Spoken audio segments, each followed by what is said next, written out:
This is how it works with guys.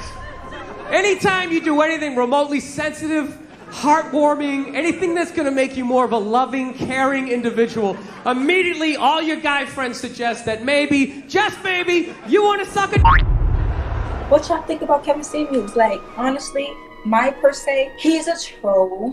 He is a queer man. Everybody listen to him say what he say, but I want to ask Kevin Samuels, have you ever f***ed around with a man? Shame on you, Kevin Samuels. You are a gay male. Most of us knew that since the first time that we heard you speak. What you talking about, Willis? I am delivered! How y'all doing? But when I'm talking about effeminate men, I'm specifically talking about men not who consider themselves, again, to be a part officially of the LGBTQ. I'm talking about a non-masculine man. Dog, you see the moistness in that. We men, dog. We know when somebody moist, man. I think we understand why a lot of women look at Kevin Samuels and say that Kevin Samuels was hee-hee.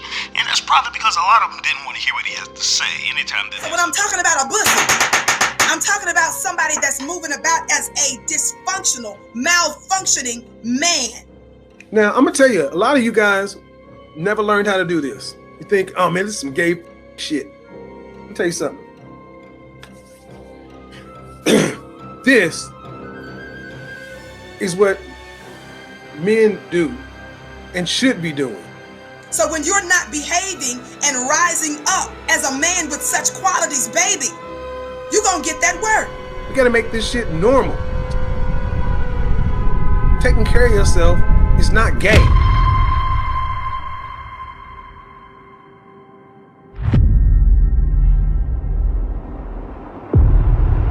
I am delivered!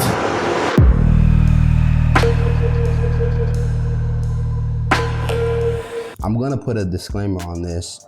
You know, if you don't feel comfortable to discuss this, please let me know, but I will touch on it because I do want to have a level of authenticity when it comes to what I do. Kevin Samuels' sexuality was in question a lot. And what problem do these people have with somebody being gay? I mean, I've said it last night, the LGBTQ community, y'all are on the clock because the sheer amount of gay bashing, gay innuendos, gay slurs, hate speech against gays, why is that allowed to persist? Why is that allowed to persist against me? If you want to say that I'm gay, then is that not out of bounds? Is that not a protected group? So the people who keep saying these things, I'm asking, where's the LGBTQ community in this whole thing? Or is it okay when it's a heterosexual man and it's being used as a gay slur? So you can't have it both ways. Whenever someone perceives us differently than we intended to be perceived, we often call it hating and we move on. But if multiple people are saying the same thing when they get a first impression of you, it would do you well to consider that maybe it's more than just hating.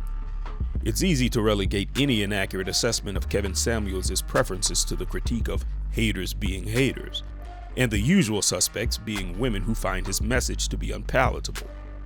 But when there are men who also mislabel a man's sexuality based off of observing mannerisms and speech alone, we can't be so intellectually lazy to call everything hating, if we're going to be objective.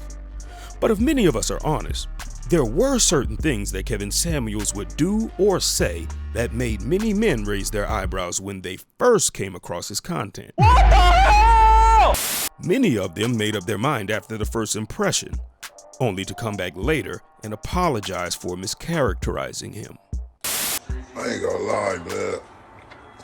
I gotta apologize to Kevin Samuels. You know what? I apologize. I always thought blood was zesty, always bashing women and all the things, but I just heard that nigga say some real shit on live. You know what? I apologize. I always thought blood was zesty. What the French toast? But why zesty? Zesty, which is a code word for homewrecker. He's with me. I can't believe you just did that. Why was it so easy to mischaracterize Kevin Samuels as zesty, as the gentleman put it? No, dog. You see the moistness. We men, dog. We know when somebody moist, man. I ain't saying nothing negative. I'm saying something he take positive men and. I'm not trying to pin that on him. I would just say mannerisms wise. Right. There were some things that. Yeah, there was some high school pictures and stuff they saw. Yeah, I see that. From the Mac lesson days. Yeah. And I used to clown dudes. I used to clown dudes. We would have pulled his picture up. Yeah. You know what I'm saying? Yeah, I would clown dudes for being moist back in the day. Yeah. But again, if he was, I think somebody would have came out and said, "Hey, I was with Kevin Samuels at one point." I could respect that perspective. What I thought was interesting though, that he did have that on him. And there were these pictures that were kind of like questionable in terms of his poses. Yeah. But like, he still would have these men like rallying behind him. ZESTY. In their immediate environment, middle-class black men who are more sought after choose, and they choose differently because women are approaching them for security. So one of the ways they respond in turn is to demand a certain type of cooperation. Now, why do I say all of that? Because middle-class masculinity from a working class standpoint is viewed as less masculine. Blindfold yourself and shake the hand of a lawyer and the hand of a bricklayer, and you'll know which is which. The softness of the lawyer's hand summons a cognitive bias that associates softness with femininity, and so a lawyer's hand, as well as his job, would be considered less masculine than that of the hard-handed bricklayer. So is what is observed as zestiness in a heterosexual male characterized according to a cognitive bias that identifies masculinity by the roughness of the grit. The rougher the grit, the more masculine. The softer the grit, the less masculine, and consequently, the more feminine. All of which has nothing to do with reality, but are cognitive biases that play within our individual or collective minds. How does it feel to be the champ? Youngest champ and the champ. I always, even when I didn't have the belt, only thing that made me a champ is now that I have the belt. I always thought I was the champ of the world. If prime Mike Tyson didn't have the ability to blast you to the moon, there will be plenty of people that would label him zesty after hearing his lisp and feminine tone. None of which has anything to do with how he likes to hanky-panky. Instead, you're witnessing the remnants of influence. Kevin Samuels, having been raised as an only child by a single mother, would likely display traits that are evidence of the influence of being raised in an environment of a majority feminine influence during his most formative years, which has nothing to do with how he likes to hanky-panky. Have you ever seen a woman do this when she's thinking? Why isn't this indicative of a woman's dating preference? Clearly she's mimicking the habits of men, thinking men with beards to be exact. She and a lot of other women do this without thinking about the fact that she doesn't have a beard.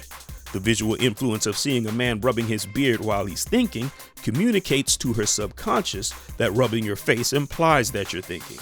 So she rubs her beardless face when she's thinking. And men are also susceptible to picking up habits and idiosyncrasies that come from the women who were most influential in their most formative years. And don't get me started on the fashion of heterosexual men in the 1980s. He gay. Well, he got a little pee-pee. I'm like, you just mad. At all the ladies. Prince, Prince was on another level. He was theatrical. But Morris Day, man, yes. Ladies, I need some perfection. Oh, go back and look at Morris Day. They will call Morris Day to this day. They will call him. Look at him, he's a girl. And I'm sitting back and I'm like, I bet you, many of these women, especially women 40 plus, go back to their teenage years and they had them lip gloss wearing, bare chested dudes on posters on their wall. And today trying to walk around like, I don't like men like that because you don't got no man. Mickey Free, that dude didn't look like a chick, man. So I think, it is uniquely black now see, I understand why black men try to do it because it's player hate. I've never had a dude that could pull more, and I'm just gonna go there. I'm gonna use the word, I've never had a dude that could pull more bitches, try to sit around calling you gay. Dudes that do that, know they coming up short at the end of the night. So we can only judge a man by his works, his word, and what we can prove. And if a man whose preferences are unclear tells you that 2 times 2 is 4, if you find out that he wears a dress and has a BBL, 2 times 2 is still 4.